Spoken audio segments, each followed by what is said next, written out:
नमस्कार, बहुत स्वागत है आपका। आप देख रहे हैं आपकी आवाज और आपके साथ मैं हूं आसिफ शेख। आपकी आवाज में आज बात किसानों और केंद्र सरकार के बीच बातचीत और समाधान की जगती आस की। कृषि कानूनों का विरोध और तीनों कानूनों को वापस लेने की मांग पर अड़े किसानों की आज एक बार फिर केंद्र सरकार के साथ अहम बैठक हुई। सरकार की तरफ से केंद्रीय मंत्री नरेंद्र सिंह तोमर, पीयूष गोयल और सोमनाथ ने किसानों से विज्ञान भवन में बात की। इस दौरान चर्चा के 4 बिंदुओं में 2 पर दोनों पक्षों के बीच सहमति बन गई है, जबकि बाकी बचे 2 बिंदुओं पर एक बार फिर दोनों पक्ष 4 जनवरी को साथ बैठेंगे। सरकार जहां इसे अपनी उपलब्धि बता रही है, तो किसानों की नजर अब 4 जनवरी को होने वाली बैठक पर टिकी है। इस बीच सरकार लगातार किसानों से धरना खत्म करने की अपील कर रही है, जबकि किसान साफ कह रहे हैं कि जब तक उनकी सभी मांगे नहीं मान ली जाती, तब तक वो धरना स्थल से उठने वाले हैं नहीं। कई सवाल हैं जिनके जवाब जानने की कोशिश करेंगे और चूंकि मुद्दा बड़ा है, इसीलिए आज डिबेट भी बड़ी है। 1 घंटा हम इस पर चर्चा करेंगे। मध्य प्रदेश और छत्तीसगढ़ दोनों जगह से खास मेहमान भी हमारे साथ जुड़ेंगे। तो आइए शुरू करते हैं आपकी आवाज।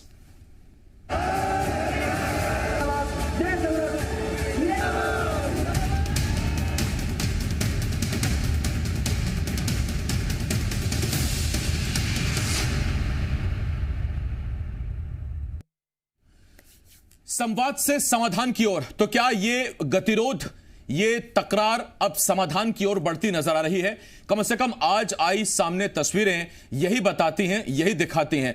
और उम्मीद करते हैं कि साल 2020 के बाद जब 2021 यानी कि नए साल में 4 जनवरी को दोनों पक्ष आमने सामने बैठेंगे, तो दोनों बाकी बचे बिंदु, हालांकि अहम बिंदु यही हैं जिन पर सबसे बड़ा विरोध है, उन पर भी दोनों पक्षों के बीच सहमति बन जाएगी। आज कुछ किसानों ने तेवर नरम किए, तो कुछ किसान भी सरकार भी पीछे हटी है। दोनों पक्ष जब कुछ झुके हैं, कुछ रुके हैं, कुछ थमे हैं, तो फिर एक समाधान की उम्मीद बंधती दिख रही है। आपको बताते हैं कि आज हुआ क्या। कृषि कानून के मुद्दे पर सरकार और किसान संगठनों के बीच आज की बातचीत खत्म हो गई।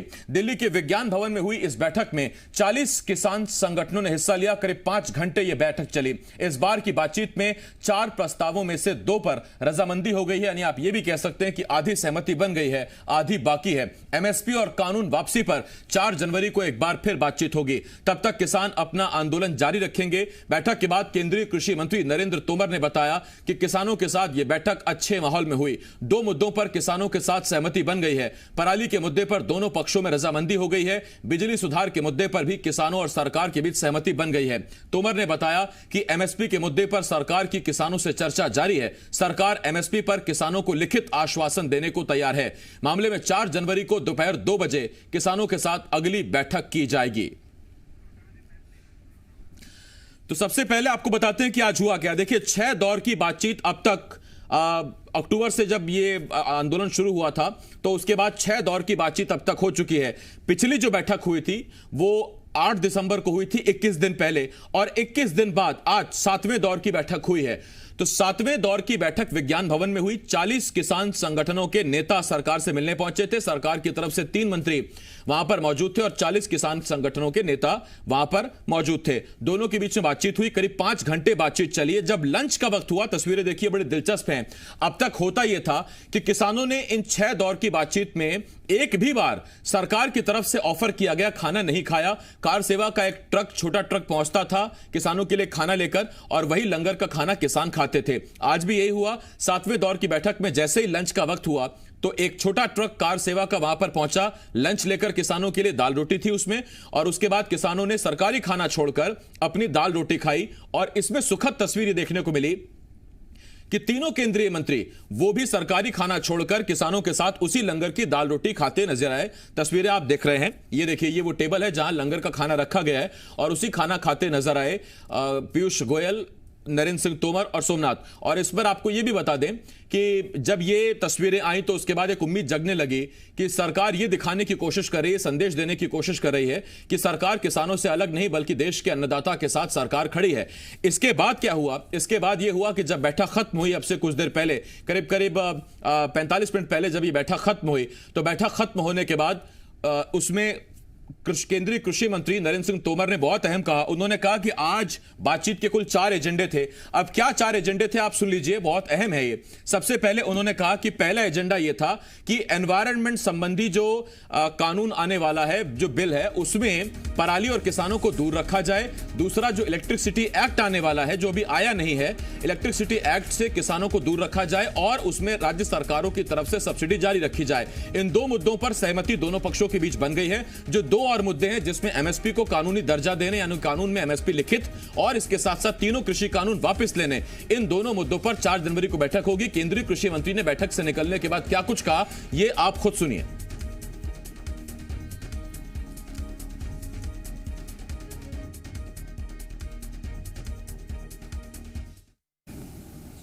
एजेंडे में 4 पॉइंट थे।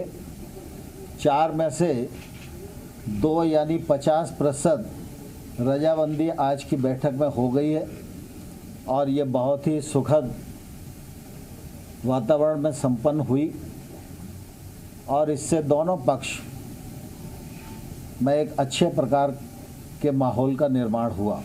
एनवायरनमेंट से संबंधित ऑर्डिनेंस है, उसमें फराली और किसान सम्मिलित हैं। उनकी शंका थी कि किसान को इसमें नहीं होना चाहिए। सरकार ने कहा है कि हम आपकी चिंता से वाकिफ़ हैं और इस मामले में दोनों पक्षों में रजामंदी हो गई है।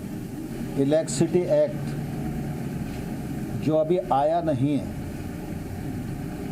लेकिन उन सबको लगता है कि अगर इलेक्ट्रिसिटी में ये रिफॉर्म आएगा तो इससे किसानों को नुकसान होगा।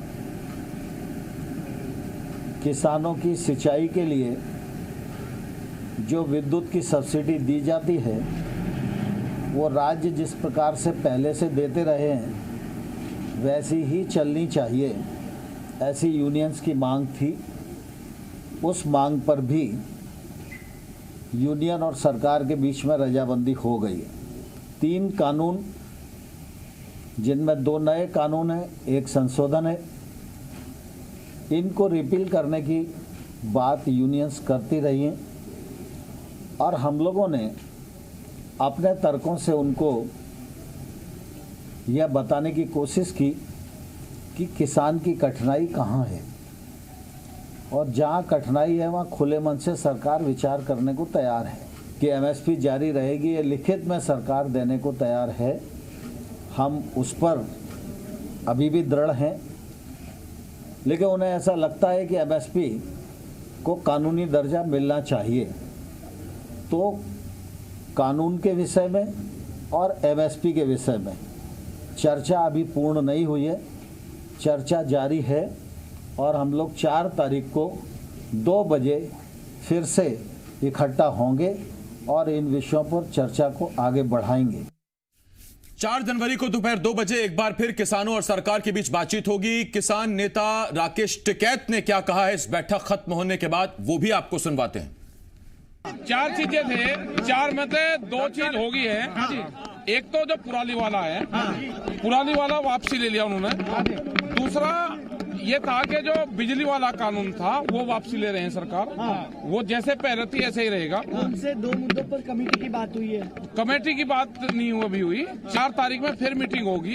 एक तो जो 3 बिल हैं उन पे और एमएसपी पे 2 चीज रहेगी है। 2 चीज पे ही बातचीत होगी 4 तारीख में और हमें उम्मीद है कि 4 तारीख में जो 2 इशू हैं इन पे भी सरकार। उम्मीद कितना लग रहा है कि 4 तारीख की जो बातचीत होगी वो कितनी सक्सेसफुल होगी और ये धरना कैसे चलता रहेगा? कितना धरना चलता रहेगा, शांतिपूर्ण तरीके से धरना चलता रहेगा। खबर बहुत बड़ी है, मुद्दा बड़ा है, डिबेट भी आज की बड़ी। मध्य प्रदेश और छत्तीसगढ़ दोनों जगह से आज हमारे साथ मेहमान जुड़ रहे हैं, क्योंकि अन्नदाता किसी एक प्रदेश का नहीं देश का है। ऐसे में हमारे साथ बीजेपी की तरफ से सीनियर विधायक यशपाल सिंह सिसोदिया जी, कांग्रेस के विधायक मध्य प्रदेश से कुणाल चौधरी साहब, इसके साथ साथ भोपाल से ही हमारे साथ कृषि अर्थशास्त्री केदार शंकर सिरोही जी हमारे साथ जुड़ रहे हैं। मैं आप तीनों मेहमानों का बहुत स्वागत करता हूं। और रायपुर से हमारे साथ बीजेपी के नेता केदारनाथ गुप्ता जी, रायपुर से ही कांग्रेस के नेता रामविलास साहू जी और किसान नेता तेजराम विद्रोही जी हमें ज्वाइन कर रहे हैं। मैं आप तीनों का भी बहुत बहुत स्वागत करता हूं। आप सभी मेहमानों का बहुत बहुत स्वागत है। सबसे पहले सवाल तेजराम विद्रोही जी आपसे, किसानों की बात है, किसानों के साथ शुरू कर रहा हूं। तेजराम जी, कुल 4 बिंदु थे बातचीत के, उसमें से दो पर सहमति बन गई है और अच्छी बात यह है कि संवाद से समाधान की ओर दोनों पक्ष बढ़ते दिखाई दे रहे हैं। जाहिर बात है समाधान तभी निकलेगा जब कुछ सरकार पीछे हटेगी, कुछ किसान अपने तेवर नरम करेंगे। आज वो देखने को मिला और अगर यही स्थिति रहती है या तस्वीर रहती है तो उम्मीद करते हैं कि 4 जनवरी को नतीजे बेहतर आएंगे।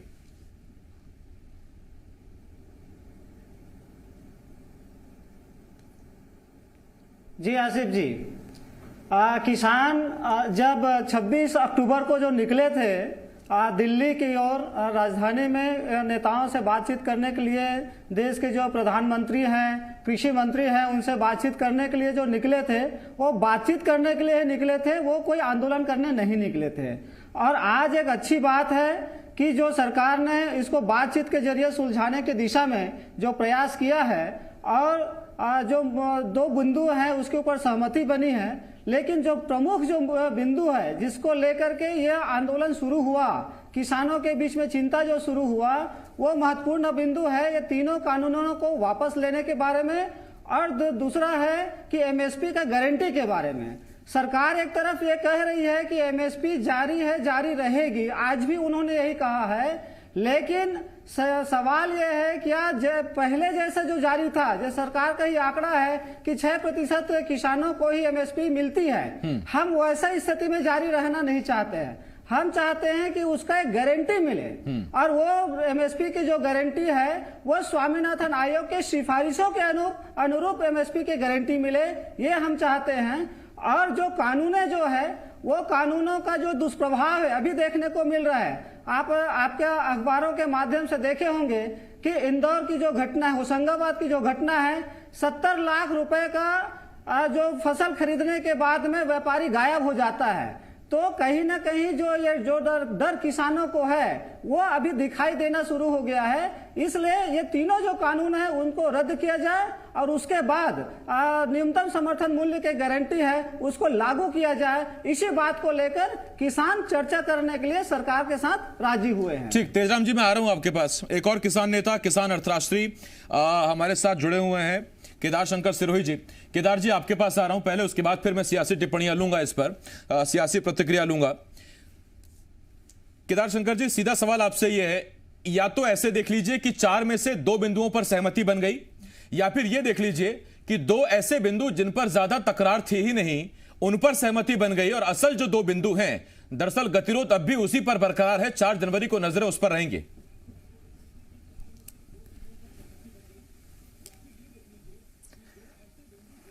जी देखिए, गतिरोध का तो सीधा सवाल यह है कि आज जो सरकार ने जो अपनी स्टेप ली है ये एक सकारात्मकता दिया। पहले जो रवैया था वो किसानों को इसलिए समझ में नहीं आ रहा था। एक तो जिस तरीके से दिल्ली शांतिपूर्वक किसान आ रहे थे और उनको जो रोका वो गुस्सा था। दूसरी बात, जो बात करने के लिए जो माहौल चाहिए था वो माहौल सरकार दे नहीं पाई थी। जब भी किसान नेता बात करने जा रहे थे तो उनको ये दिखाया जा रहा था कि ये कुछ भी नहीं जानते हैं, जबकि किसान, मैं भी कृषि अर्थशास्त्री हूं, मैं उस टीम में रहा हूं, सारे नेता हम लोग बात भी करते थे, सारे लोगों के कॉन्सेप्ट क्लियर थे। उस कॉन्सेप्ट के ऊपर ये लोग जब प्रश्न चिन्ह लगाते थे, इतनी बड़ी तादाद में आप दिल्ली मूव कर रहे थे तो बात करने के लिए मूव कर रहे थे, आंदोलन करने के लिए, या फिर दरअसल इतनी बड़ी तादाद में जाना ही इसलिए जरूरी था, वरना 4 लोगों से सरकार बात नहीं करती? देखिए, बात सीधी है कि ये 6 महीने पहले जैसे ही बिल आया उसके बाद हम लोगों ने करीब 15-20 दिन तक पूरे लेवल पे बहुत बारीकी से उसका स्टडी किया। देखिए, हम चाहते हैं हमारा वेलफेयर हो, हम अपनी पैर पे कुल्हाड़ी कभी नहीं मारेंगे ये, क्योंकि हम तो संघर्ष इसलिए कर रहे हैं कि हमारी 2 रोटी हमें सुख से मिल जाए। हमारा जो किसान है जो आज आत्महत्या कर रहा है, कर्ज में डूबा है, पलायन करना पड़ रहा है, उसके बच्चों को शहरों में 5-5 हजार रुपए की नौकरी नहीं मिल रही है। जो गांव का मजदूर है वो शहरों में, आपने लॉकडाउन में देखा कैसे घर का आने का किराया नहीं था। हम चाहते हैं आत्मनिर्भर बने, हमारा गांव विकसित बने, और जो हमारी अर्थव्यवस्था है जिसको आज हमने मजबूती दी, जो हमने एक जो स्वर्णिम जो भारत का जो एक सपना है वो हम लोग देना चाहते हैं। इसके लिए हम चाह रहे थे, जब से आया तब से पंजाब में आंदोलन चल रहा था, तब से बात करने की बात कही थी पर सरकार नहीं कही।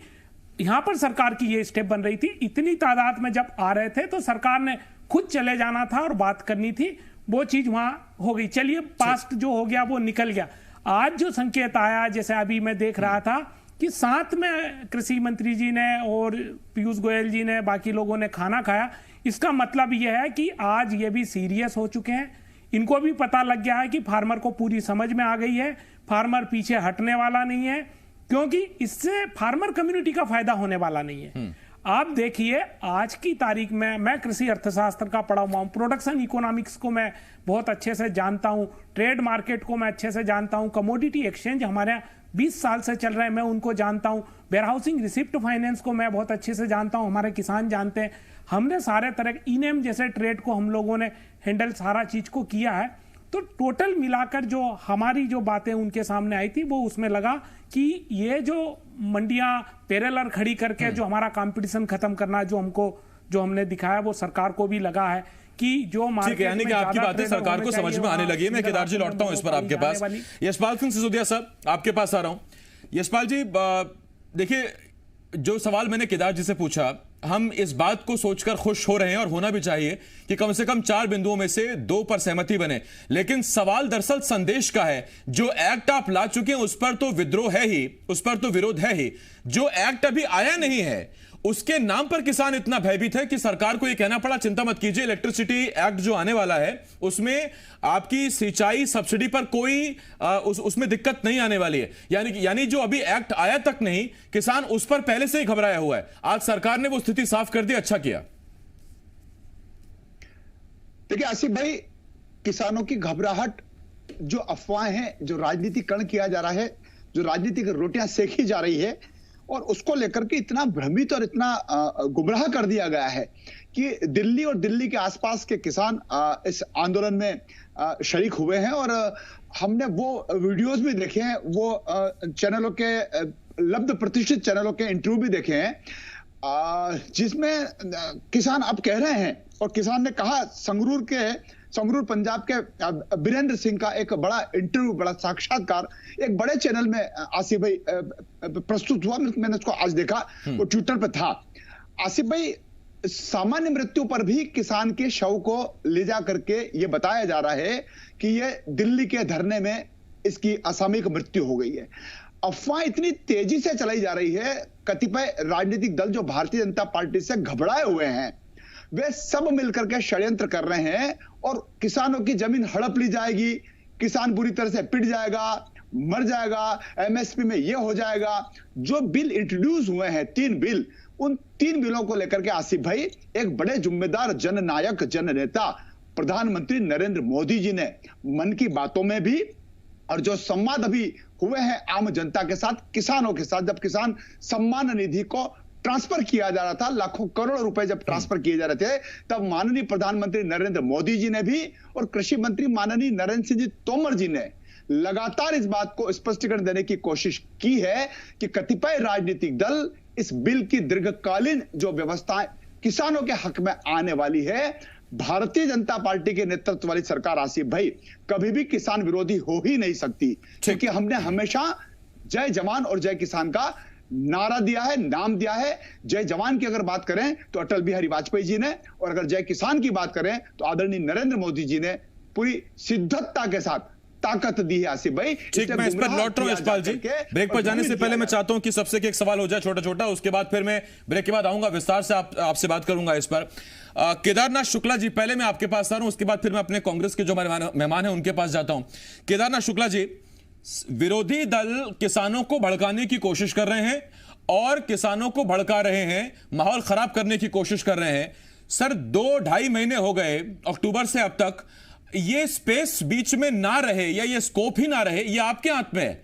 आप ही के बिल हैं, उसको वापस लेना है कि नहीं लेना है, किसानों को कैसे समझाना है, वो स्कोप छोड़िए ही मत कि वहां कोई सियासी दल आकर सियासत करे। सीधी बात रखिए, जल्द समाधान करिए। देखिए, बहुत स्पष्ट है आसिफ भाई कि पूरे देश में किसान भाई हैं और सिर्फ 2 या 3 प्रदेश के किसान भाई ही वहां पर आंदोलनरत हैं। इससे बात साफ है कि कहीं ना कहीं हरियाणा, पंजाब की जो मंडियों में एजेंट बैठे हैं, अड़तिया बैठे हैं जिसे हम कहते हैं, जो रजिस्टर्ड हैं, और कहीं ना कहीं जब किसान भाइयों को पूरे देश में अपना माल बेचने की छूट है, वो अपनी फसल को पूरे देश में कहीं भी बेच सकते हैं, तो मंडियों में किसान भाई की फसल कम जाएगी और उनका कमीशन कम बनेगा इसलिए कहीं ना कहीं जो बात चल रही है कि इसका राजनीतिकरण किया जा रहा है, मैं समझता हूं कि हर किसान भाई, मैं छत्तीसगढ़ के गांव में अभी गया, हमारे प्रशिक्षण शिविर चल रहे थे, तो बैठ के बातचीत सुनी, तो छत्तीसगढ़ ये बात कर रहे बने तो है, अगर पूरा किसान अपन फसल कहीं भी बेच सकते, जहां ओला लाभ मिली तो कहां दिक्कत है, मोदी जी तो बने करा थे।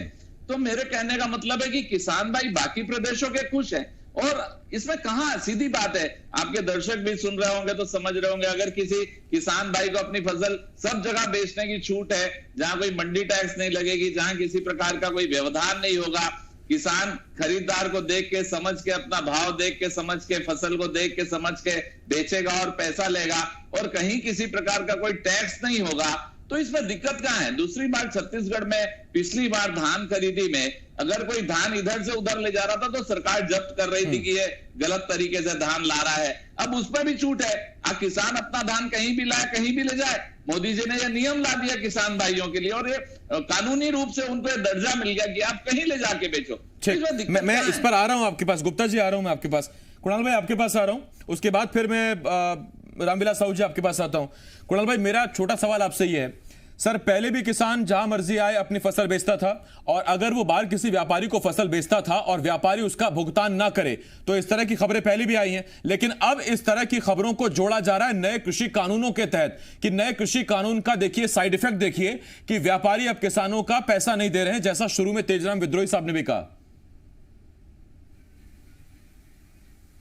देखिए, पहली बात तो बीजेपी के नेता इस गलतफहमी को पालना छोड़ दें कि कहीं ना कहीं किसान को मूर्ख समझने की व्यवस्था कर रखे कि किसान को क्या समझ रहे हैं। अभी कितने बढ़िया अर्थशास्त्री ने पूरी अच्छी बातें यहाँ पे बताई और पूरी बातें करी, और जो बात की एक तरफ मंत्री जाके वहां पे किसानों से बात कर रहे हैं और किसान इनका भोजन नहीं कर रहे हैं। आज भी किसान ने सिद्ध कर दिया है कि किसान ही खिला सकता है सरकार को, सरकार किसानों को नहीं खिला सकती, आज भी ये सिद्ध उसके अंदर हुआ। और दूसरी तरफ जब एक तरफ मंत्री बात करने की बात कर रहा है, मंत्री कह रहा है कि हम इसके ऊपर चर्चा करने रहते हैं, और दूसरी तरफ उन किसानों को गलत ठहराने के लिए बीजेपी के नेता बाहर गाली देते हैं। जैसे अभी चैनल पे बैठ के उन किसानों को मूर्ख बताने की कोशिश करी जा रही है कि वो किसी से बरगलाने में आ गए हैं, किसी अड़तिये के चक्कर में आ गए। क्या किसान को आपने समझ क्या रखा है? और जो मूल मुद्दा है कि ये 3 काले कानून जिससे किसानों को गुलाम बनाने की तैयारी चल रही है चंद चुनिंदा उद्योगपतियों के लिए, इसको वापस लिया जाए। एमएसपी के ऊपर ये 2 दूसरों की जो बात कर रहे हैं स्पष्ट रूप से अफवाह नहीं, ये सरकार के अंदर की जो चीजें हैं वो आती है, और जो कहीं ना कहीं आती है तो उसके ऊपर डिबेट में बीजेपी के मेहमान क्या कह रहे हैं वो तो आपने पता कर लिया, लेकिन किसान नेता ये कह रहे हैं कि देश में विपक्ष कमजोर है, इस वजह से हमको ठंड में बैठना पड़ रहा है, विपक्ष मजबूत होता तो हमारी आवाज रखता है। ये सवाल मैं पूछूंगा आपसे कुणाल भाई, आपसे, और इसके साथ साथ साहू जी मैं आपके पास भी आ रहा हूं। एक छोटा सा ब्रेक के लिए हमें रुकना होगा, ब्रेक के बाद फौरन लौट रहे हैं। मैंने कहा मुद्दा बड़ा है, डिबेट बड़ी है, छोटा सा ब्रेक है, बहुत जल्द लौट रहे हैं।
ब्रेक के बाद हाजिर हैं और आज हम बात कर रहे हैं किसानों और सरकार के बीच हुई 7वें दौर की बातचीत की, जिसमें 4 बिंदुओं पर 2 की सहमति बन गई है। 2 पर सहमति के लिए 4 जनवरी को बैठक होगी दोनों पक्षों के बीच। एक खास पैनल, बड़ा पैनल हमारे साथ जुड़ा हुआ है। हमारे साथ भोपाल और रायपुर से एक बड़ा पैनल है। हमारे साथ भोपाल से यशपाल सिंह सिसोदिया साहब बीजेपी की तरफ से, कुणाल चौधरी जी कांग्रेस की तरफ से, इसके साथ साथ कृषि अर्थशास्त्री केदार शंकर सिरोही जी जुड़े हुए हैं। तो रायपुर से हमारे साथ केदारनाथ गुप्ता जी बीजेपी की तरफ से और कांग्रेस की तरफ से रामविलास साहू जी और किसान नेता तेजराम विद्रोही जी जुड़े हुए हैं। मैं साहू जी आपके पास आता हूं, लेकिन उससे पहले एक सवाल अधूरा रह गया था कुणाल चौधरी साहब से। कुणाल भाई, जब आपने कहा, हाँ मैं आप ही के पास आ रहा हूं कुणाल भाई, सवाल आपका अधूरा रह गया था, मैं जानता हूं। मैंने आपसे सवाल सीधा यह पूछा था, आज राकेश टिकैत जब बैठक के बाद बाहर निकले तो उन्होंने अपनी बात में यह भी कहा कि आज अगर किसान ठंड में बैठा है तो इसी वजह से बैठा है क्योंकि देश में मजबूत विपक्ष नहीं है। अगर विपक्ष मजबूत होता तो आज किसान को इतनी बड़ी तादाद में ठंड में बाहर बैठने की जरूरत नहीं पड़ती। देखिए, पहली बात तो मैं जो बात मेरी पूरी कर रहा था, जिस बिजली वाले कानून की बात कर रहे हैं मंत्री जी की, ये अभी आया ही नहीं है। बिल्कुल असत्य बात मंत्री यहां पे कर रहे हैं, क्योंकि मध्य प्रदेश के अंदर उस बिल पे अमल चालू हो चुका है। मध्य प्रदेश की जो पश्चिम वितरण कंपनी है उसे 1 रुपए में बेचने की टेंडर प्रक्रिया चालू हो चुकी है। और उसकी बड़ी खबर आपके जी न्यूज पे ही थी कि 1 रुपए में प्रक्रिया चालू कर दी गई है और स्पष्ट रूप से इसके बाद मनमाने दाम पे किसानों के बिजली के बिल और सारे दिए जाएंगे। जब 1 रुपए में करोड़ अरबों रुपए की संपत्ति लीज पे दी जाएगी और 99 साल की लीज पे दी जा रही है। एक तरफ प्रदेशों के अंदर इस पे अमल शुरू हो चुका है और दूसरी तरफ मंत्री वहां पे बैठ के असत्य भाषा का बात कर रहे हैं और किसानों को झूठ बोल रहा है कि अभी तक ये बिल आया नहीं है। इस बिल के ऊपर अमल चालू हो चुका है और चाहो तो आप आपके जी न्यूज की खुद रिपोर्ट उठा के देख लेना, या आपके जो भी स्ट्रिंगर थे जिनने न्यूज भी बनाई थी उसे भी उठा के देख लेना। दूसरी बात, विपक्ष की बात की स्पष्ट रूप से देश के अंदर संसद के ना तो संसद चलने दी जा रही है, ना देश के प्रदेश के अंदर विधानसभाएं चलाई जा रही है और मूल रूप से मूल मुद्दों के ऊपर से ध्यान भटकाने के लिए इधर उधर की बात करी जा रही है। मंत्री गण सदन में बैठ के, बाहर बैठ के झूठ बोलते हैं। यहां पे नेता बैठ के, बीजेपी के जो नेता है वो इनको खालिस्तानी पाकिस्तानी बताते हैं और कहीं ना कहीं पूरी तरीके से विपक्ष लड़ रहा है और किसानों के साथ खड़ा हुआ है। ठीक, मैं इस पर लौट रहा हूं आपके पास कुणाल भाई। रामविलास साहू जी आपके पास आ रहा हूं। कुणाल भाई लौट रहा हूं मैं आपके पास। रामविलास साहू साहब आपके पास आ रहा हूं। अगर देश में सदन नहीं चल रहा है तो सड़क अभी भी खुली हुई है। जो भूमिका किसान आज अपनी लड़ाई लड़ने के लिए खुद निभा रहे हैं, वो ये अपेक्षा करते हैं, उम्मीद करते हैं कि हमसे पहले देश के विपक्ष को सड़कों पर होना चाहिए था। आज अगर कांग्रेस के नेता सड़कों पर होते तो किसानों को सड़क पर कूदने की आवश्यकता नहीं पड़ती। आसिफ भाई हेलो जी, रामविलास जी बोलिए। हेलो जी रामविलास जी सुन रहा हूं, आसिफ भाई जी। सबसे पहले तो मैं बताना चाहता हूं, हम लोग, हाँ, केंद्र के मोदी सरकार, प्रधानमंत्री जी को जिसके लिए हम लोग बिल ला रहे हैं, हम लोग जिसके लिए बिल ला रहे हैं, किसान के लिए बिल ला रहे हैं, तो किसानों की सहमति या किसान प्रतिनिधियों की सहमति होना चाहिए कि हमें ये बिल में फायदा है कि नुकसान है। जिसके लिए बिल ला रहे हैं वो सहमत नहीं है। जो सोच रहे कि इस बिल के आने के बाद हमारी कहीं किसी प्रकार की भला नहीं हो रहा है। आज किसान, हमारी छत्तीसगढ़ का आज धान आप दूसरे प्रदेश, ये तो बड़े उद्योगपतियों को, बड़े लोगों के लिए लाभ मिलेंगे, बड़े लोगों के लिए ना। आज हम 10 कुंटल 20 कुंटल छोटे किसान कहीं धान पैदावारी करते हैं, उनको कहीं बोले कि एमपी में जाओ, आप बोलेंगे गुजरात में जाओ, तो आप बोलेंगे और दूसरे प्रदेश में महाराष्ट्र, तो कौन से छोटे किसानों को लाभ होना है? ये तो बड़े किसानों को लाभ होगा। और आय दोगुनी करने की बात करते हैं, विगत 7 साल 8 साल में कौन सी किसानों की आय दुगुनी हुई? इसलिए भारतीय जनता पार्टी की सरकार के ऊपर किसानों की भरोसा नहीं रहा। आज आप देखिए छत्तीसगढ़ में भूपेश बघेल जी जब से कुर्सी पे बैठे हैं सिर्फ किसानों की भलाई की बात कर रहे हैं। आज किसी प्रकार उद्योगपति के कर्जे माफ नहीं हुए तो सबसे पहले छत्तीसगढ़ में किसानों की कर्जे माफ हुए। भारतीय जनता पार्टी की सरकार केंद्र में बैठे हैं और उद्योगपति को सरकार जितने भी लाभ फायदा पहुंचाने की कोशिश करते हैं तो उद्योगपति कतले, इसलिए किसानों को। रामविलास साहू जी 2 साल में 26,000 करोड़ का कर्जा लिया है, चौथी किस्त अब तक गई नहीं है, 685 रुपए 4 किस्तों में दे रहे हैं सर आप। तो किसानों के लिए कर्जा लिया है ना, किसी उद्योगपति के लिए नहीं, किसानों को लाभ पहुंचाने के लिए कर्जा है। पहले जो कर्जा लेता था उद्योगपतियों को फायदा पहुंचाने के लिए लेता था, आज जो लोन ले रहा है, कर्जा ले रहा है, तो किसानों को फायदा। अगर किसानों की लाभ के लिए अगर भूपेश सरकार जी, कांग्रेस के सरकार ने अगर लोन लिया तो कौन से गुनाह किया? किसी उद्योगपति के लिए कर्जा नहीं लिया है, और जरूरत पड़ेंगे तो और कर्जा लेंगे। हमारी किसान का भला हो, किसान लाभान्वित हो, ये हमारी छत्तीसगढ़। मैं साहू जी लौट रहा हूं इस पर आपके पास। केदार जी, केदार सिरोही जी, अगर कोई मुख्यमंत्री हो तो मैं लौट रहा हूं, साहू साहब लौट रहा हूं आपके पास। केदार सिरोही जी, जब हम बात करते हैं कि देश का किसान गुस्सा है, तो क्या पंजाब, हरियाणा और पश्चिमी उत्तर प्रदेश के किसानों के आंदोलन को हम संपूर्ण देश के अन्नदाताओं का प्रतिनिधित्व मान सकते हैं? मध्य प्रदेश से किसान बड़ी तादाद में वहां नहीं, छत्तीसगढ़ से वहां बड़ी तादाद में किसान नहीं, दक्षिण भारत से वहां किसान नहीं, उत्तर और पूर्वोत्तर से किसान वहां नहीं, तो फिर इन तीन प्रदेशों के किसानों से हम पूरे देश का प्रतिनिधित्व मान सकते हैं? देखिए, जिस तरीके से जब सरकार चलती है तो उसमें 2 या 3 कैबिनेट मिनिस्टर होकर उस विभाग का निर्णय ले लेते हैं, इसका मतलब पूरे प्रदेश के लोगों का निर्णय हो जाता है। ये ऐसा आप लोग हमारे को दिखाते हैं। और ये दोनों जो मंत्री हैं, ये प्रधानमंत्री नरेंद्र मोदी की सरकार के मंत्री हैं, ये फिक्स है। ऐसे में अगर मैं आपसे ये पूछूं कि वो कौन सा सबसे बड़ा किसान नेता है जिसके प्रतिनिधि के तौर पर 40 लोग मिल रहे हैं, आप क्या कहेंगे केदार जी? देखिए, वहां 40 के 40 ही अलग अलग क्षेत्रों से हैं और 40 का अपना अलग पूरे देश में वर्किंग है। मैं आपसे यह कहना चाह रहा हूं कि जैसे कि रैंडम एक सैंपलिंग होता है, एक छोटा सा सैंपल लेके हम उस पूरे लॉट को फाइनल कर देते हैं, इसी तरीके से जो आज हमारे देश का जो अधिकतम प्रतिनिधित्व किसान लीडरशिप का, आज से नहीं, आप खेड़ा आंदोलन में भी आप देखेंगे जब हुआ था तो उसके बाद में सर छोटू राम जी ने भी उस समय हरियाणा पंजाब से आवाज दी थी, चंपारण का हुआ था, तब भी उसके पहले कई आंदोलन हमारे यहाँ हुए। वो नॉर्थ इंडिया के किसानों ने ज्यादा किए थे क्योंकि वहां पर ज्यादा जल्दी से समझ में आई या तकलीफ पहले आई। मेरा यह कहना है इस बीच में कि जिस तरीके से सरकार जो होती है, कोई मध्य प्रदेश का मान लीजिए, देश का 2 मंत्री अपना निर्णय ले लेते हैं तो उसको पूरा देश का प्रतिनिधित्व मान लिया जाता है। इसी तरीके से जो हमारे किसान नेता वहां बैठे हैं वो पूरा देश का प्रतिनिधित्व कर रहे हैं, पूरे देश से उन लोगों को समर्थन है। मैं कह रहा हूं कि मध्य प्रदेश से कम 10,000 लोग हैं, महाराष्ट्र से कल ही आपके सामने गए थे, अभी 4 तारीख को बहुत बड़ा जत्था आ रहा है। कर्नाटक और उधर से दूर पड़ता है इसलिए वो लोग नहीं आ रहे, पर उनके रिप्रेजेंटेटिव सारे आ गए। बाकी पूरे देश के किसान नेता वहां पर हैं और कम से कम 500 संगठन है, बैठने के लिए वहां 40 लोग जा रहे हैं। मसला ये नहीं है, मसला ये है कि इसको जिसने समझा है उनने इस पे चर्चा की है। और आप ये बताइए, जैसे भी जो बीजेपी के लोग बोलते हैं, मुझे थोड़ा सा एक असहज लगता है कि किसान को बहला दिया, फुसला दिया। मैं उनसे कहूंगा हाथ जोड़ के विनम्रता के साथ कि वो अपने बच्चे को समझा ले घर में। वो अपने बच्चे तक को नहीं समझा पाते तो ये किसान कैसे मान जाएंगे? दूसरी बात है, जब आपके मिनिस्टर के पास में आज तक हम लोग 62 घंटा 62 आवर मिनिस्टर के साथ में बैठे हैं, हमारे 40 लोग बैठे हैं। अगर हम इतने ही सीधे और भोले भाले थे, आपके पास अच्छे आईएएस थे, सीनियर आईएएस थे, तमाम लोग थे, आपके पास और तरह का जो मैनेजमेंट है वो था, तो आप हमारे 40 लोगों को 60 घंटे में समझा लेते।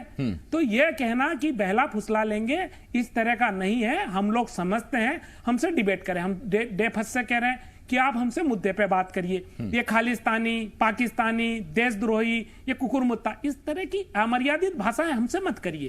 आप ये हमारी आत्महत्याओं पर प्रश्न मत लगाइए। नहीं, देखिए, दोनों तरफ से जब इस तरह की विवादित टिप्पणियां होती है तो उसका स्वागत कोई नहीं करेगा, उसकी निंदा ही होनी चाहिए। मैं लौट रहा हूं केदार जी इस पर आपके पास। तेजराम जी आपके पास आ रहा हूं। तेजराम जी, आपसे सीधा सवाल, छत्तीसगढ़ के किसान वहां मौजूद नहीं है, इसकी 2 वजह हो सकती हैं। या तो धान पूरी तरह से बिक्री होने का इंतजार कर रहे हैं, जैसा कुछ किसानों का बयान भी आया था कि एक बार धान बिक जाए उसके बाद हम दिल्ली जाएंगे, या फिर दरअसल छत्तीसगढ़ का किसान दोनों सरकारों की वजह से, राज्य की भूपेश बघेल सरकार और केंद्र की मोदी सरकार की वजह से संतुष्ट है। वैसे भी स्वभाव का भोला भाला है, उससे कोई मतलब नहीं, वो अपनी धान बेच रहा, खुश है। आसिफ जी, मैं बता दूं कि 27 अक्टूबर को जब रकाबगंज गुरुद्वारा में जब बैठकें हुई किसान संगठनों की, यही जो 26-27 नवंबर को जो दिल्ली जाने की जो बात हुई थी, उस बैठक में मैं भी मौजूद था रकाबगंज गुरुद्वारा में।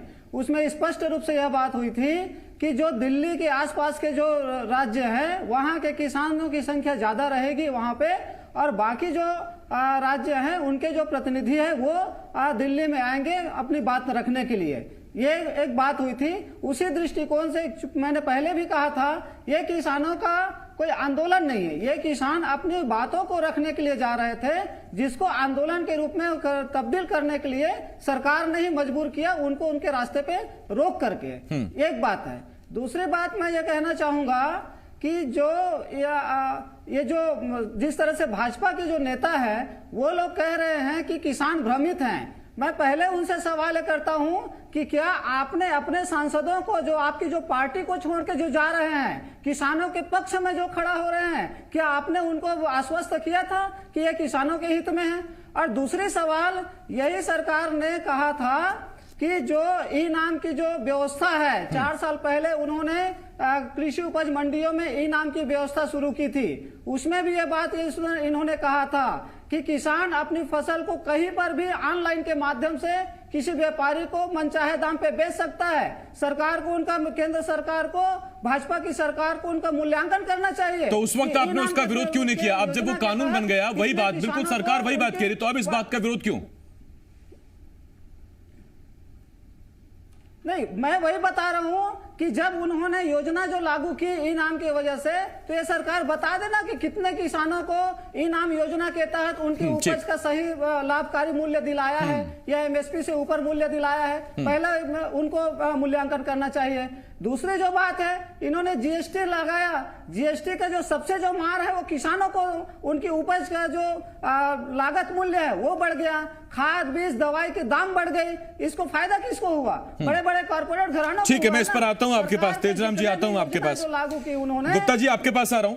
केदारनाथ गुप्ता जी, देखिए सरकारें कहीं की भी हो, राकेश टिकैत जब बैठक में जा रहे थे, तेजराम विद्रोही साहब एक मिनट साहब, केदारनाथ गुप्ता जी जब टिकैत बैठक में जा रहे थे उससे पहले उन्होंने कहा कि देखिए कानून के साइड इफेक्ट्स ये आने लगे कि उत्तर प्रदेश में फसलों के दाम 50% कम हो गए, जितनी फसलें हैं एमएसपी पर बिक नहीं रही, नतीजा लोगों को सस्ते दाम पर बेचनी पड़ रही हैं। इसका सीधी वजह समझ में यह आती है कि जब भी मौके पर सरकारें फसल खरीदी में देरी करती हैं तो फिर एमएसपी से अलग हटकर किसान कई बार अपनी मजबूरियों के चलते या पैसा जल्दी के चक्कर में फसल बेचता है, और फिर होता यह है कि व्यापारी उन्हें पैसा वक्त पर देते नहीं हैं या फिर उन्हें औने पौने दामों पर खरीदते हैं। उसकी एक बहुत बड़ी वजह यह हो सकती है कि राकेश टिकैत को यह कहना पड़ा कि उत्तर प्रदेश में कीमतें 50% पर आ गई हैं। एक तो सरकारें इस बात का ख्याल रखें कि वक्त पर खरीदी हो, छत्तीसगढ़ उसका उदाहरण है, पहली बात। और दूसरी बात जो बहुत अहम है वो ये कि आप बना लीजिए कानून, आप लिखित में आश्वासन दे दीजिए, लेकिन अगर यह स्थिति रहेगी कि वक्त पर किसान की फसल नहीं खरीदी जाएगी तो कानून बनने के बावजूद किसानों को अपनी फसलें औने पौने दामों पर बेचनी ही पड़ेंगी। देखिए आसिफ भाई, ये जो चर्चा चल रही है और जो विद्रोही जी बार बार कह रहे हैं कि किसी को बहला दिया, फुसला दिया, हमको नहीं बना पाए 40 लोगों को, और टिकैत जी का जो बयान आया कि 50% उत्तर प्रदेश में फसल के रेट कम हो गए, तो ये सब मुझे ऐसा लगता है कि कहीं ना कहीं बातों को, अपने आंदोलन को या अपनी बात को, अपने पक्ष को मजबूत करने के लिए ये बातें हैं। पर अगर आप वास्तविकता देखेंगे तो राजस्थान में मैं कहूंगा कि एमएसपी से ऊपर मूंग जो है बाजार में व्यापारी खरीद रहे हैं, और किसान जाकर मूंग व्यापारियों को नकदी में एमएसपी से ज्यादा रेट में बेच रहे हैं। तो ये चीजें चलती रहेगी। कभी फसल ज्यादा हो गई और किसान को जरूरत है तो व्यापारी के पास जाएगा, बेचेगा, तो बाजार के भाव में कोई किसान का माल कोई व्यापारी लूट थोड़ी लेता है। किसान समझदार है, होशियार है। मेरे कांग्रेस के भाई जो बार बार ये कह रहे हैं कि किसानों को मूर्ख समझा जा रहा है, तो ये सब भाषा वो लोग प्रयोग करते हैं। हम किसान भाइयों को अन्नदाता कहते हैं, और सरकार ने पूरी दोनों हाथ ऐसे खोलकर उनका बातों के लिए स्वागत किया, उनके साथ बैठ के भोजन कर रहे हैं, और आंदोलन नहीं, जब चाहे जब बात हो रही है और जिस हिसाब से चाहे वैसे बात हो रही है। परंतु ऐसे कहना, और मैं एक मूंग की बात बता रहा था आपको, और ये कह रहे हैं मेरे कांग्रेसी भाई लोग, तो मैं एक बात बताना चाहता हूं दर्शकों को और किसान भाइयों को कि 2009-10 में अगर हम कृषि क्षेत्र का बजट देखें तो सिर्फ 12,000 करोड़ का था, और आज मोदी जी की सरकार में 2021 में 1,34,000 करोड़ का कृषि बजट है। तो स्पष्ट है कि वो क्या चाहते हैं, मोदी जी क्या चाहते हैं। और इतने पुरानी व्यवस्थाओं को बदलने में अगर कोई कानून में संशोधन करना है तो उसको विस्तृत रूप से सोचना पड़ेगा। एमएसपी की मैं बात करूं, मैंने कृषि बजट की बात की, एमएसपी की जो चीजें लिखी हुई है, मेरे कांग्रेसी मित्र सुन लें कि 2013-14 में जो रेट थे एमएसपी के और 2019-20 में अगर उनको उठा के देखें तो 40 से 45% की ग्रोथ एमएसपी की केंद्र सरकार ने की है। 40 से 45 कह रहा हूं, ये 6 वर्षों में हुई। अगर ये पहले भी इस हिसाब से ग्रोथ हुई होती तो आज कहां रेट होते? नहीं, इस पर यूपीए कहेगी कि 60 से 70% हमने बढ़ाए पैसे। आप उठा के देखिए आंकड़े, मैं तो रेट बता सकता हूं आपको। 14-15 में धान का रेट 1365 था और आज 20-21 में 1868 है। गेहूं का रेट 1525 था, आज 1925 रुपए है। मैं तो कह रहा हूं जो आंकड़े सामने है, कागज रखा है मेरे सामने। तो निश्चित रूप से मोदी जी ने जो कहा है आय दुगुनी करेंगे, मैं समझता हूं जितने भी नियम आए हैं उसको समझना है और उस पर चर्चा भी करनी है। अगर वो कहीं गलत लगते हैं तो उस पर सार्थक बात होनी चाहिए। मेरे भाई कह रहे थे कि मध्य प्रदेश में इलेक्ट्रिसिटी के लिए योजना लागू हो गई। अरे भाई केंद्र ने, फिर मंत्री ने जी कह दिया, अगर मान लो आप कह रहे हैं, आपका बयान भी सही मान लिया जाए, आप जो कह रहे हैं सही है, तो उसको केंद्र ने कह दिया नहीं होगा भाई, ठीक है, उसे मान लिया, उसकी चर्चा करके, मतलब अगर बार बार आप ये कर रहे हैं तो आप कहीं ना कहीं किसान भाइयों को फिर मैं कहूंगा कि बरगला रहे हैं तो आप नाराज होंगे। पर मैंने जो 2 चीजें बताई, नहीं उसमें चिंता मत करिए गुप्ता जी, चिंता मत करिए। आप कह रहे हैं कि आप कांग्रेस कहेगी कि बरगला रहे हैं और किसान कह रहा है कि हमें कोई बरगला नहीं सकता, तो आप निश्चिंत रहिए, किसानों की तरफ से उनको कोई बरगला नहीं सकता, उन्होंने आपको आश्वस्त कर दिया। हमें अन्नदाता मानते हैं और हम उनके लिए कोई ऐसे शब्द का प्रयोग नहीं करते जैसे कांग्रेस नहीं होना भी नहीं चाहिए। गुप्ता जी मैं लौट रहा हूं इस पर आपके पास। गुप्ता जी लौट रहा हूं। आंकड़े बताया आसिफ भाई, मेरे ख्याल से वो आंकड़ों को देखकर केंद्र सरकार की मंशा को समझने की आवश्यकता है। यशपाल सिसोदिया जी आपके पास आ रहा हूं। यशपाल सिसोदिया जी, अभी जैसा हमने सुना गुप्ता जी को और उससे पहले हमने जब तेजाब विद्रोही जी को सुना तो गुप्ता जी ने कहा कि राजस्थान में मूंग एमएसपी से ज्यादा दाम पर व्यापारी खरीद रहा है। ये बड़ी एक सुखद तस्वीर अगर ऐसा हो रहा है, लेकिन मेरा इस पर सवाल है कि ये कहना कि ये चलता रहता है, कहीं हो सकता है कि कई बार एमएसपी से ज्यादा मूंग या कोई भी फसल खरीदी जाए और कहीं पर कुछ कम में खरीदी जाए, जैसे छत्तीसगढ़ से भी कई जगह से खबरें आई कि किसानों को देरी के चक्कर में अपना धान सस्ते दाम पर बेचना पड़ा। मध्य प्रदेश में भी ये खबरें आई, उत्तर प्रदेश से ये खबरें आई और राकेश टिकैत इस पर आरोप लगा रहे हैं।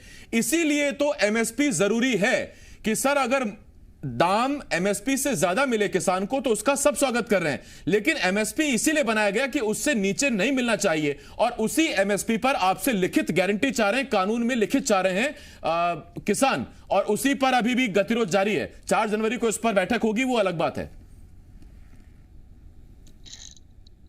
आसिफ भाई, एमएसपी को लेकर के माननीय कृषि मंत्री नरेंद्र सिंह जी तोमर जी ने भी और माननीय प्रधानमंत्री नरेंद्र मोदी जी ने भी बहुत स्पष्ट अपना वक्तव्य दिया है कि एमएसपी इस पूरे एक्ट के अंतर्गत, इस संशोधन विधेयक के अंतर्गत, इस नए कृषि कानून के अंतर्गत हम एमएसपी आसिफ भाई खत्म नहीं कर रहे हैं। देखिए आसिफ भाई, अभी ये भी नवाचार जो बिल आया है उसमें अगर आप देखें तो ये भी संकेत मिल रहे हैं कि दूसरे अदर्स स्टेट का किसान किसी एक किसान के खेत पर उस उपज को देखते हुए उसका आंकलन कर करके उसको अभी से ऑर्डर दे रहा है या ये कह रहा है कि ये माल हम आपसे खरीदने के लिए तैयार हैं। रजामंदी होगी आसिफ भाई किसान में और व्यापारी में, तो पूरे देश भर में उसका वातावरण बनेगा। अगर हम लहसुन की बात करें, हमारे क्षेत्र में लहसुन होती है, हमारे क्षेत्र में ऐसी अन्य फसलें होती है जिसकी बड़ी डिमांड है, और अगर उस प्लॉट पर, उस किसान के खेत पर डायरेक्ट व्यापारी आकर के अगर कारोबारी करता है तो उसका आना जाना मंडियों में बचेगा, उसका डीजल बचेगा, उसका अन्य खर्चा बचेगा। तो ये जो एक शुरुआत हुई है आसिफ भाई, एक अच्छे संकेत हैं। नहीं तो ये तो पहले भी हो रहा था, ये निमाड़ में भी हो रहा था, देश में भी हो रहा था यशपाल जी, पहले भी कॉन्ट्रैक्ट फार्मिंग हो रही थी। नहीं तो उसको कानून का रूप दर्जा देकर के किया जा रहा ना आसिफ भाई। एक में जो संशोधन हुए हैं वो विधेयक के माध्यम से जो कृषि बिल पास हुए हैं 3 अलग अलग तरह से, उसमें इसी बात की तो गारंटी दी जा रही है।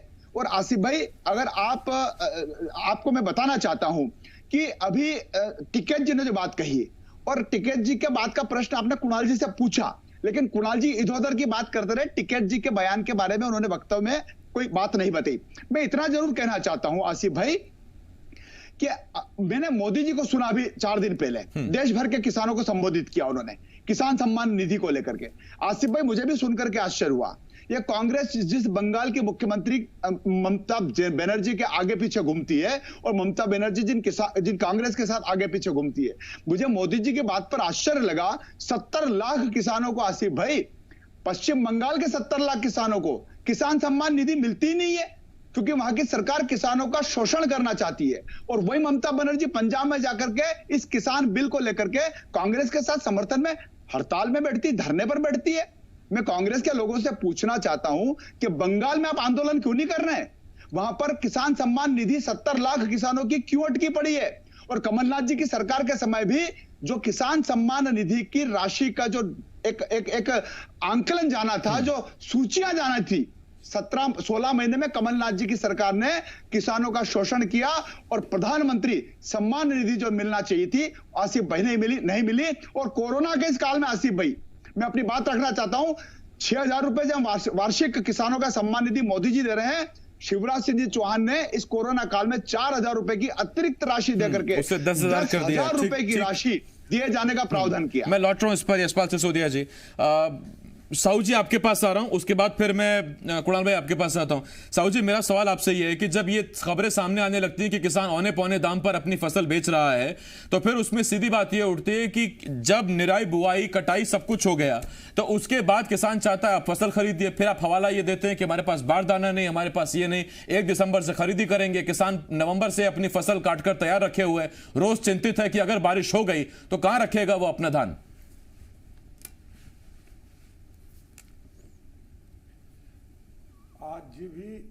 आज हमारी छत्तीसगढ़ में 90 लाख मीट्रिक टन धान खरीदी का टारगेट है। आज एक महीने के अंदर 45 लाख मीट्रिक टन धान खरीदी हो गए। परिवहन की व्यवस्था है। ये लोग केंद्र की सरकार, भारतीय जनता पार्टी की सरकार, जहां जहां कांग्रेस की सरकार है उस प्रदेश में किसानों को भला ना हो, किसानों को लाभ ना हो, किसानों को परेशान करने के लिए ये सारी व्यवस्था आज हमको अगर बारदाने दे देते, 1 महीना पहले हमारी धान खरीदी हो जाता। बारदाने की संकट बताते हैं, कोरोना का समस्या बताते हैं और राज्य के सरकारी पर सारी समस्या डाल देते, जबकि केंद्र सरकार को ये सारी चीज व्यवस्था करना चाहिए। बारदाना व्यवस्था करे, सब चीज व्यवस्था करे। इसके बाद सारी समस्या को देखते हुए हमारी राज्य के भूपेश बघेल जी की सरकार आज एक बीजा धान खरीदने को तैयार है। कहीं हमारी छत्तीसगढ़ में कोई किसानों को समस्या नहीं है। ये एमपी का उदाहरण देते हैं और आपकी बंगाल का उदाहरण देते हैं। ये लोग तो छत्तीसगढ़ का उदाहरण दे। छत्तीसगढ़ में जिस प्रकार किसान खुशहाल है, गरीब खुशहाल है, मजदूर खुशहाल है, तो यहाँ का उदाहरण दे। हम तो तभी तो जाने हमारी छत्तीसगढ़ को। नहीं तो अगर छत्तीसगढ़ का सारा किसान खुशहाल है तो क्या वो केवल बघेल सरकार की वजह से है या मोदी सरकार बघेल सरकार दोनों की वजह से है? साहू साहब मैं लौट रहा हूं इस पर आपके पास। कुणाल भाई आपके पास आ रहा हूं। कुणाल भाई सीधा सवाल मेरा आपसे ये रहेगा, मध्य प्रदेश हो चाहे बंगाल हो चाहे छत्तीसगढ़ हो, इसमें समस्या विपक्ष के सामने ये भी है। विपक्ष अगर भूमिका अग्रणी निभाने लगे या लीड करने लगे तो फिर विपक्ष बरकरार रहा है, और अगर विपक्ष पीछे रहे, किसानों के समर्थन करे आंदोलन का, तो इसका मतलब यह है फिर विपक्ष जो है वो नाकाम है, विपक्ष फेल है, प्रोग्रेस में है। देखिए, पहली बात तो मैं उनका जवाब देना चाहूंगा। गुप्ता जी ने कहा कि कांग्रेस जमाने में 2008 और 9 में 12,000 करोड़ का यूपीए का वो था, 72,000 करोड़ का तो किसानों का कर्जा माफ करा था। इसलिए असत्य और झूठ बोलना पहले तो बंद करें।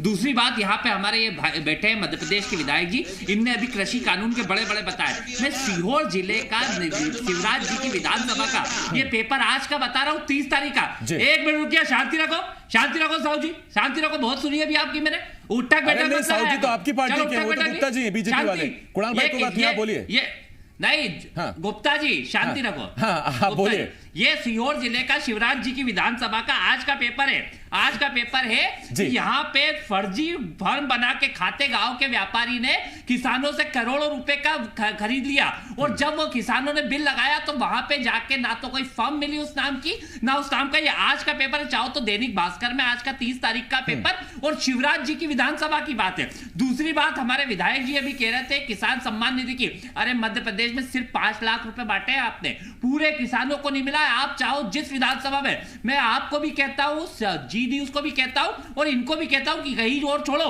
शिवराज जी की विधानसभा में चलो, कितने लोगों को मिला है, कितने लोगों को लाभ मिला, इधर उधर के ठीक, इसे भी एक अभियान के तौर पर ले लीजिए कुणाल जी, आप इसमें कोशिश करिए कि विपक्ष की सकारात्मक भूमिका हो, ज्यादा से ज्यादा किसानों को योजनाओं का लाभ मिले। वक्त मेरे पास खत्म हो गया सर, बहुत धन्यवाद आपका कुणाल भाई, बहुत धन्यवाद आपका, यशपाल जी, कुणाल जी, तेजराम जी, केदारनाथ गुप्ता जी, बहुत धन्यवाद आपका, और हमारे साथ केदार शंकर सिरोही जी थे, उनका भी बहुत बहुत धन्यवाद।